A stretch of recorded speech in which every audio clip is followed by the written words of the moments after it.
morning, everyone. Thank you so much for tuning in to another episode of The Next Level Live. All right, let's get started with those numbers this week. All right, in March week 1, we actually had a record here at Family First Life, a record week. In week 1, we hit 14,069,000. Great work, everyone. That brings our 2024 year-to-date in volume at 104,202,000. As always, we do have some agents to recognize this week. This week, for our agent spotlight, we featured agent Michael Ratliff with FFL status symbol. Michael is being recognized for helping 150 families year to date. Great work, Michael. And for our rising star this week, we featured agent Mel Tejada with FFL Phoenix Financial. Mel is being recognized for helping 50 families in just 1 month. Love to hear it, Mel. Great work. As far as our cruise update, which I know many of our agents are extremely excited about, in regards to our 2024 top producer cruise to the Bahamas, we wanted to congratulate our new qualifiers. A big congrats to Madison P. at 109 points, Steve G. at 112 points, Mara M. at 112 points, Amila S. at 120 points, and Randall B. at 132 points. Congrats to you all. Looking forward to seeing you in the Bahamas. Coming up next, we've got Inside the Sale with Brad Allan.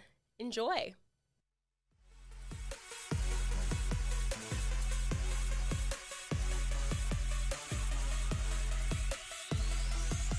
Welcome to the Next Level Live. Got my man Brad Allan with us today. How we doing, Brad? I'm doing great. How you doing, Mike? I'm doing great, dude. Thanks for coming all the way across the country to join us today. Yes. We're going to talk about something that I think you would say has been instrumental to, your success here in the industry, the financial inventory. Correct. Right. And, you said something to me before we started recording. You've been using the same one since day one. Day one. And you are you number 3 with us? All-time, All-time number 3. So of the 20-plus thousand agents that, put pen to paper this past year and whatever the multiple thousands that over the past 10 years we've been in business, Brad Allan is number 3 overall, lifetime. All-time. All-time. Yeah. So congratulations on that. Thank you. And why I tell you that is he's definitely qualified to sit in that chair and talk to you about how to help families today. Yeah. You do a lot of annuities, you do a lot of IULs, a lot of life business, good mix. And you said to me that this financial inventory you've used for every type of appointment, whether it's Medicare, whether it's final expense, mortgage protection. So break down, let everyone know, first of all, why that's so important and how you use it effectively. All right. Can we role play for a second? Absolutely. Whatever you want to do, bro. All right. So we'll just say that you're by yourself. You're just a single guy. And so I walk in, I try to connect in some way. I'm coming up on 62, so I have a lot of points of reference I can connect with people. It's like, I remember when that happened, and that used to be a Dairy Queen, right? So find some common ground. Yeah. A little teeny rapport. Not much. And I hand out my business card. It's a paper card. What I do is on the front, and who I do it with is on the back. That's it. I don't have a 3-ring binder. I rarely even show my license. It doesn't come up. I'm building trust, and I'm looking for ways to help the whole way. And I take the lead, and I flip it over, and I say, all right, I draw 2 lines, so 3 areas. So, Mike, first we're going to go over budget. Everybody has a budget. So what do you have for household income? Either annual or monthly. Make $120,000 a year. 120. Right, so 10. So your take-home pay is probably $37.50 a paycheck. Sounds about right. Yep. So $7,500 a month take home, and then how much is the mortgage or the rent on your property? Mortgage is right around $2,000. Okay, and then utilities like water, power, sewer, gas, TV, all the blinking lights, hot months, cold months. Average somewhere around 400, 500. Sounds about 500. Yeah, and the house this size, that's usually what it is. I've been in thousands of houses, so these are just numbers to me. It's all right. Mortgage, utilities. Do you have a car payment? Yes. And how much is that? About right under $600 a month. Okay, so 600, and then how many do you have left? I have 3 years left. Okay, so it'll be a while. Yeah. And okay, so 600, and then car insurance. Insurance is important. Yeah, $200 a month. Okay, and then any credit card debt? No. Okay, so that's good because that's your expensive money. Yes. I'm glad that you pay them off as you go. And then how many people in your house? Is it just you?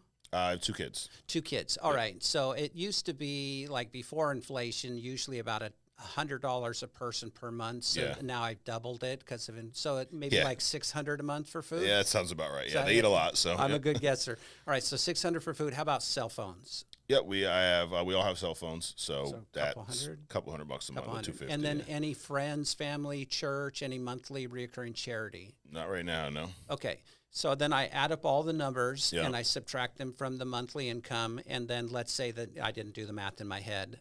Let's say there's $2,000 left over.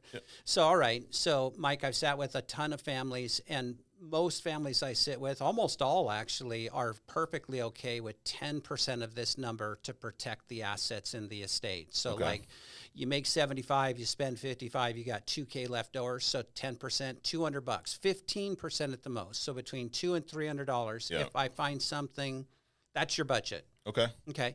And then, are you a saver? I mean, if you look in the bank on any given Tuesday, is it 2,000 in the bank or some multiple? What if we look in the bank today? What would you see? It's probably around 2,000. 2,000. Yeah. So that's like most of the people I sit with. There's these one-time expenses, but 2,000, I think you would agree, is not enough to pay off your liabilities. No, not if at you all. Were to pass, no, right? Wouldn't get that far. Okay, and so that's the first section of my financial inventory. It's all about money. Okay. And that what do you have in the bank? That's the silver question, because I may be sitting in like an apartment or a mobile home park where you wouldn't think anybody actually has assets, and they either just had a death in the family, they inherited money, or they're actually savers and they've got hundreds of thousands of dollars in a bank account. And I just let them know, it's like, well, you know how interest works. You've got bank account, money market, CD, bond, fixed annuities, indexed, and then the market. And so I do indexing. If I can put you in a place where you're earning way more interest and it's safer than sitting in the bank, wouldn't that make sense? People often say yes. So I find a lot of annuities opportunities in that first third of my financial inventory. Got it. That's the silver question. And so, and I do this every time. Well, if I were to say, you asked me that question, how much you got to be? I got about 50,000 in the bank. About 50K. Yeah, okay. Yeah. And then I would continue with the appointment that I was there to run. Okay. So you wouldn't even touch it at that point? Nope. I would just pay attention. File it to away and know to come back. And I typically only move half. Because then you'll be approved for suitability. You don't look like a greedy person that's trying to just, take and move all of their assets or their liquidity and what have you. So for many purposes, it's like, well, you still have access to more cash than you actually need, even with the things we've talked about, unforeseen events. You should be good with that. And then this other money, safer with more interest, you're actually putting yourself in a diversified, stronger position. Got it. So that's the first third. The second third is all about asset base. And that's where I ask the golden question, like, what do you have that acts like insurance that would cover your liabilities on your death? So like a 401k or an IRA, stocks, bonds, annuities, life insurance you own, not the stuff from work. Because if the stuff from work was yours, you'd have a policy in your safe. Right. And you don't, do you? No. Right, because it's their policy, not yours. So let's talk about things you own. And then in there, if they're under 59 and a half and they have an orphan 401k, I just circle it and say, let's set an appointment for me to come back and show you how I can protect that. Got it. And then I continue through, and the last part is, how's your health? And I kind of drop the pen, I lean back, and it's very conversational. And everybody thinks they're healthy until they find out they're not insurance healthy. Right. And you don't need health at all to get into an annuity. It's just cash. It's like asset to debt ratio and cash flow. So as long as you can pass suitability, not a medical underwriting, it's really, and you're not adding a bill, you're just protecting money. Right. So, I'm still 3/5 of my volume is life business. Okay. Yeah, it's more life than annuities, and mainly because that's how I found annuity opportunities, by sitting in a ton of homes, being super consistent, and kind of acting like I don't care. Yeah. Well, you don't need to know how much money's in the bank. It's like, well, actually I do, or I can't make a suitable recommendation and I would lose my ability to practice. This is how I feed my family. So if you don't want to tell me, that's okay. I mean, I have a ton of people to see and you won't need my business card. Right. And I just take it back, and they always stop me at the door, and they have me sit back down, and then they want to be my best friend, and I create a plan for them that helps them out, and everybody gets what they need. But it's always trust. Yeah. And I build a lot of trust by doing the same thing over and over. It builds my confidence. I don't get knocked off of my rhythm. I see the opportunity. I know what I've got to work with. And I always pull some value out of an appointment, either recruiting, referrals. Yeah. I mean, something's better than nothing, whether it's a small term, accidental. I find a way to, use my time wisely. You said consistency a lot, and I think one of the keys to why you've been able to be the top 3 or number 3 all time is you're doing this in every single home. Absolutely. You're not walking in and going, they don't have any annuity money.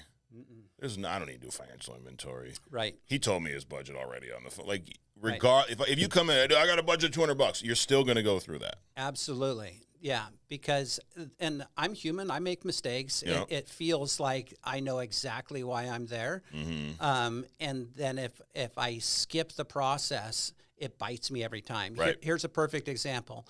I went through an appointment the other day, and the guy was 65, and I was doing his annuity, and he just called me this morning on my way over here, and he's like, "You don't happen to do Medicare supplements, do you?"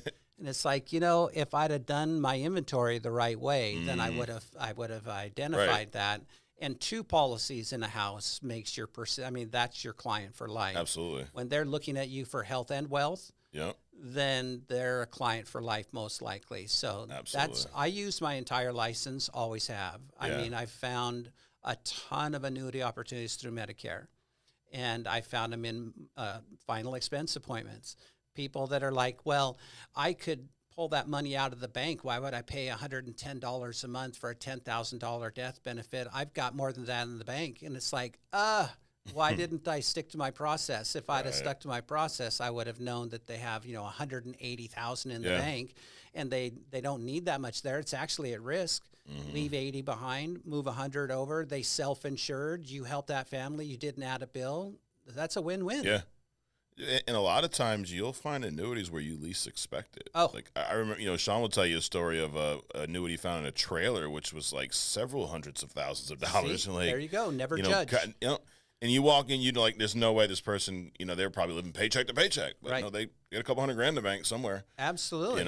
Yeah, I've seen people in their 30s with hundreds of thousands in 401ks from previous companies, and they can't even touch it without a penalty. Right. So you might as well put them in something that gives them, better security, higher rate of return, 0 risk. I mean, yeah. I want to go back to your financial inventory when you started. You said, I was giving you these answers, and then you told me what my budget was. Right. And that's so key, right? Because I always had this mentality, not always, once I figured it out, the mentality that I'm going to this appointment. It's your home, Brad, but it's my appointment. 100%. I'm in control. Absolutely. That's why, you say things like, here's what we're going to do. Absolutely. Not, would you like to do this? Right. I was talking to someone upstairs in marketing the other day, and they were talking about a situation. He was like, well, what if I go back and say, how's this sound? I go, no. You go, here's what we're going to do. Absolutely. This is what's going to happen. I say, let's do this. And I made the mistake of teaching that, or my wife heard it. Now she uses it on me all the time. It's like objection, perfect. Yeah, let's do this, right? It's just a gentle way of bringing control back to the conversation. Because then they feel like they're involved in the decision. They're not. Like, No. Here's what we're going to do. Like, Absolutely. Here's what we're going to do. That's right. But I love how, I gave you the numbers, and you go, okay, so your budget Right. is $200, Yeah, $200 to $300. Sometimes I'll say, well, now we know what we can spend. I just don't know who will take your money. That's the beauty of being a broker. I have a lot of options, but I have a very high persistency. In other words, my clients stay with me year after year after year because I don't put them outside a budget. Everybody that I sit with, most everybody is totally okay with peeling off 10% of their discretionary to protect their family.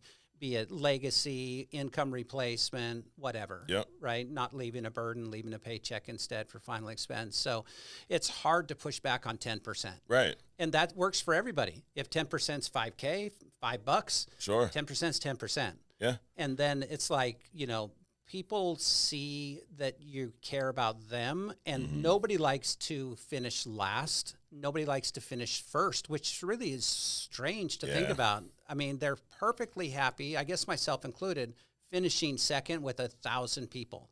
I don't want to be the first. Oh, it sounds like this is dangerous. Yeah. No, I don't want to be left behind. Right. So just put me with the pack. Oh, I'm with you. You know, Elon Musk wants to move everybody to Mars. I'm like, I won't be on the first trip. That's a one-way trip. We better get like, I don't know, a few dozen trips up there. Yeah. Get about 5 years, make sure everyone's still alive. And then I'm like, all right, now I'll go. Absolutely. Yes. New tech -1. I don't want the new Absolutely. stuff. Right. And you don't want to be last because then it's going to be full, right? Right.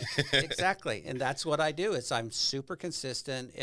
I always start with money because people buy on price, no matter whether they've got a lot of money or if they don't have a lot of money. Everybody has a budget, even if they haven't really done a budget. Often I'm doing their budget with them for the first time. Right. And it's like, this is how much money's left over. And they're like, I don't know where that money is. Right. And it's like, well, this is what you should have left over. Right. And so you really should be preparing for retirement, which is something I specialize in. And if we were sitting down doing a retirement plan, the first thing I would say is tomorrow's not a promise. We need to lock it down today. Yeah. Because insurance, life insurance, is like the money machine. You give an insurance carrier hundreds. If you pass away, most likely they're giving thousands, if not hundreds of thousands, to a beneficiary without taxation or probate, and they need the money. You don't. I'm pretty sure you don't need to swipe your card at the pearly gates. No. I mean, nobody's told me this, but I'm pretty sure you don't need that. All my cards decline. I can't get in. Yeah. But the people you're leaving behind, they're going to need that. Yeah. But let's keep it in a budget. Yeah. So it's like, and I don't get pushback on that. It's like you have $5,000 left over, $500. Well, that's a car payment.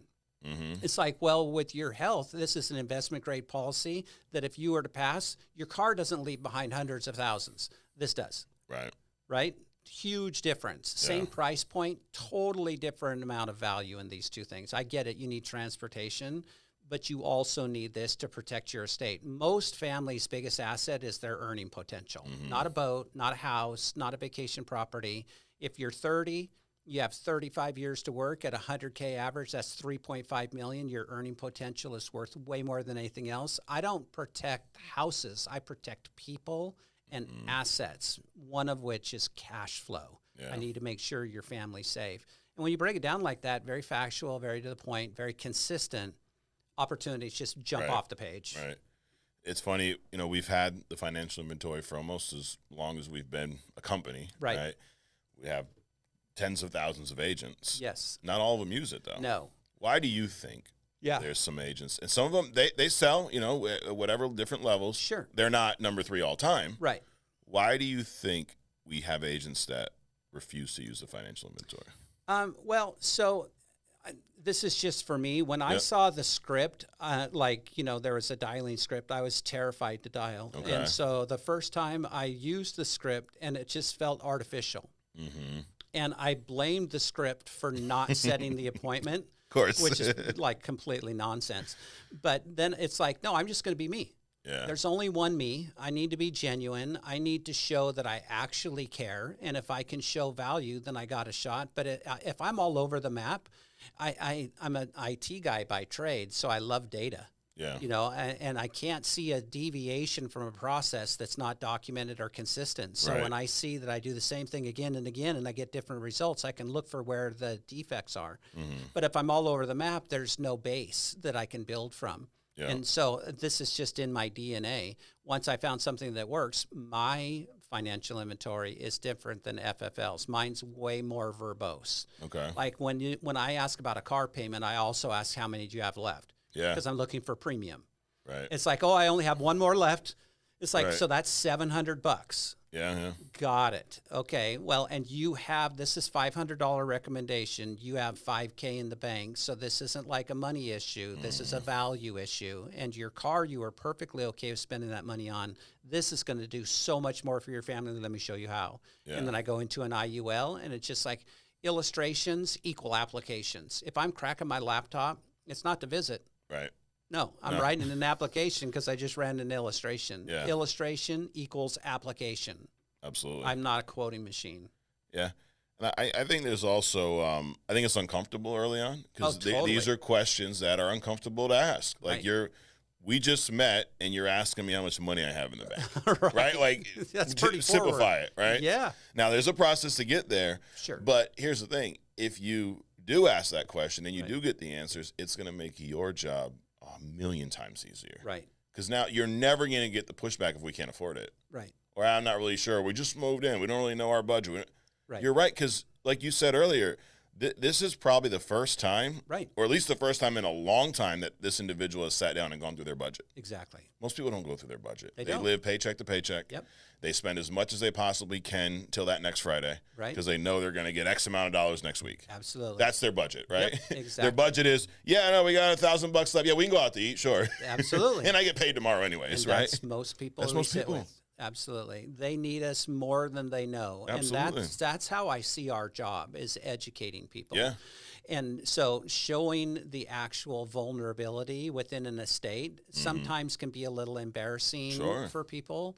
But you just kind of like, my job is to pull emotion out of the appointment while remaining somewhat emotionless. It's like, they're just big numbers to you. They're just numbers to me. I see that, I've been in thousands of these appointments.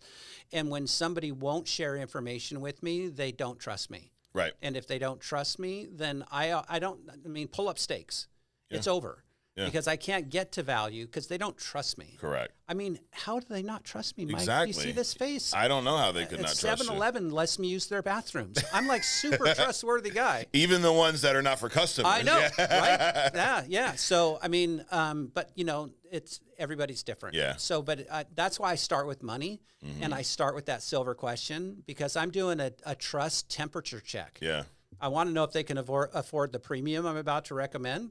But I also want to know, do they trust me? Because if they don't trust me, I have work to do. And if they just aren't going to trust anybody, then I just go because I have other places to be. It's a waste of my time. And that's a huge skill to learn, is when to leave it, when to walk away. Don't chase the chargeback. No. Don't chase somebody that's going to be Mr. Think About It forever. Exactly. Nope. I mean, know when to walk away. Now, if you're walking away from like 90% of your appointments, we have an issue. Well, that's a different problem. But I mean, a good 15%, 10%, easily. Absolutely. You got to know when to identify it quick, because I could spend 3 hours with you, not help you, not protect you, not make a sale. Yeah. And now I missed 2 other appointments that maybe they would have wanted my help. And I've done that. I mean, I've sat for 4 hours with a lady, and her mother was down the hallway in a nursing home. Don't sign anything. Don't do it. How'd you meet this guy? You can't trust him. She's in the and I'm just like powering through because I think I know what I'm talking about, and I'm just brand new and like no sale, obviously. But I learned a lot. Don't do that. Yeah, that's a huge mistake. Absolutely. Don't chase a yes when it's an absolute chargeback. Don't put somebody outside their budget. Meet them where they are, ideally physically, because it's easier to build trust. That's why I do in person. Yeah. But meet them where they are emotionally, financially. Yep.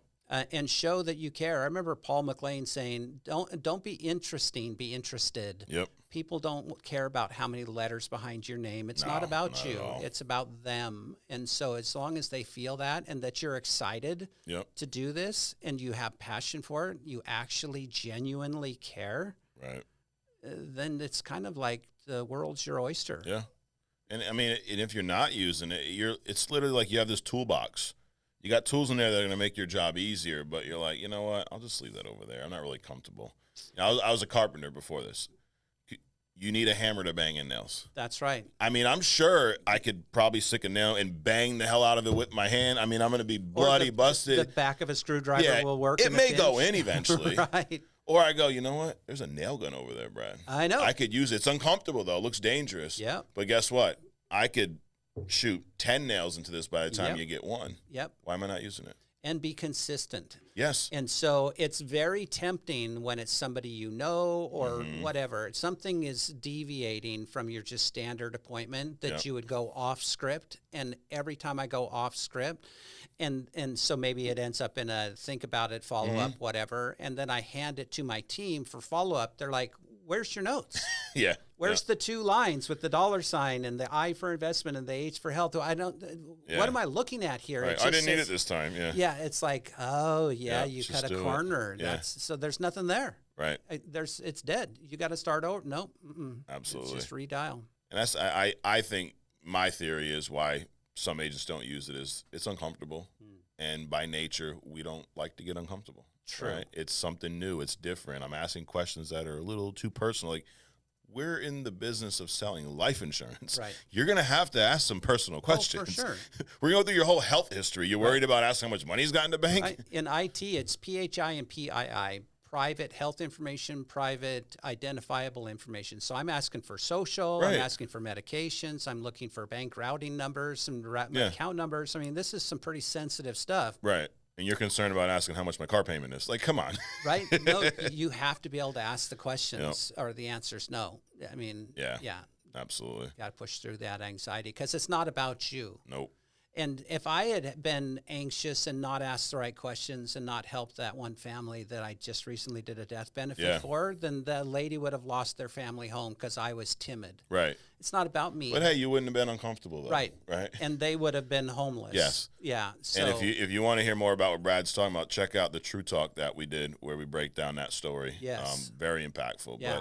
But that's why we do these and why it's such a big deal and why we stress get uncomfortable, because I say this all the time. We're not selling widgets. We're not selling and I'm not knocking anyone who does that. Right. But if you don't buy my vacuum cleaner, right, Brad, your life's not going to be. I mean, your carpet may not be as clean as you want it to, whatever. Yeah. But it's not going to impact your family. Right. Right. You don't have a life insurance policy and you pass away. We're all gonna. Yeah. It's going to impact your family. Nobody gets off this rock alive. Nope. I mean, it's really simple. Yeah. When you think about it. It's like keep it in a budget, get them the best stuff that they can get, show the value after you've seen that they trust you, and then do it a lot consistently and be in a good mood. Right. I mean, why not? That's huge. Most of the, you may not know this, but I mean, in Arizona, 9 months out of the year, I'm in tennis shoes, golf shorts, and a polo shirt with FFL on it. Love it. I mean, I look like I'm going out to play 9 holes or something, right? And I'm just running around in a sports car, jumping out in the 100+ degree heat, knocking like a madman. Let me in, it's hot. It's so damn hot here. And then I just kind of chill, and we sit down, and everybody's got a bottle of water, and I go through my process, and I talk about how I love doing what I do for a living, and people can tell. People can tell if you're happy or if you're miserable. And I mean, like I was telling Destiny earlier, you can either be grateful or bitter. You can't be both. Pick a lane. And so it's like bitter sounds horrible to me. Yeah. So I'm grateful for all the no's. I'm grateful for all the think about it's, because that's what leads me to the yeses, to the beautiful stories of all the families, thousands of families that I've made an impact on. Right. And I knew that my calling in life was to leave everybody I met just a little better off for having met me. If I could do anything in this world for every person that meets me to be just slightly better off for having done so, then I'll take it as a win. And so I'm in the catbird seat doing this. Well, you're in a perfect company for that, I know. too. They filled out a lead. It's like you stole our motto from year one. I know. But that was our mentality, Brad, was, okay, we want to take every client we come across and put them in a better position after we leave. That's it. That's it. And there's been, few and far between, but there's been times where I go, you know what? You're actually good. Oh, I do that all the time. Yep. And then they refer me, or they have me come back because they didn't tell me that they had like the 10. They told me they had the 2, but the other 8, now that I was like not eager, let me show you the 8. Oh my goodness. Yeah. Yeah. It's like when you like don't really like bite and like get eager. If it's like you're nonchalant, it's like, dude, they're just numbers to me. I'm just here to protect your estate. Yeah. What you said a few minutes ago is so key. You're genuine, and they can tell. And I've always said this: you cannot achieve success in this business if you're not genuine. You have to actually care about people. Yeah. I've seen agents come and go for years, Brad, where you're like, this ain't gonna work. Right. Because they don't give a shit about anyone but themselves. Right. And you have to care about other people. It really helps. It does. Yeah. Well, I appreciate you coming in, helping everyone with this training. And guys, if you're not using a financial inventory, please try it. Hey, prove us wrong. Game changer. Yeah. Try it for 90 days in every appointment, and then tell us how bad it was. Exactly. Right? Yeah. And challenge you, because they won't be. Yep. But I appreciate you coming out and doing this. Thank you so much. Guys, thanks for watching. Hit the subscribe button if you haven't already. You know where to find us every week right here on the Next Level Live. We'll see you next week. All right, everyone. Thanks again for tuning in to another episode of the Next Level Live. Don't forget to check out True Talk this coming Tuesday at 8 a.m. with Brad Allan. And next week on TNL, we have Eric Bosworth. Don't forget to like, comment, and subscribe to stay up to date on all things FFL. We'll see you all next week.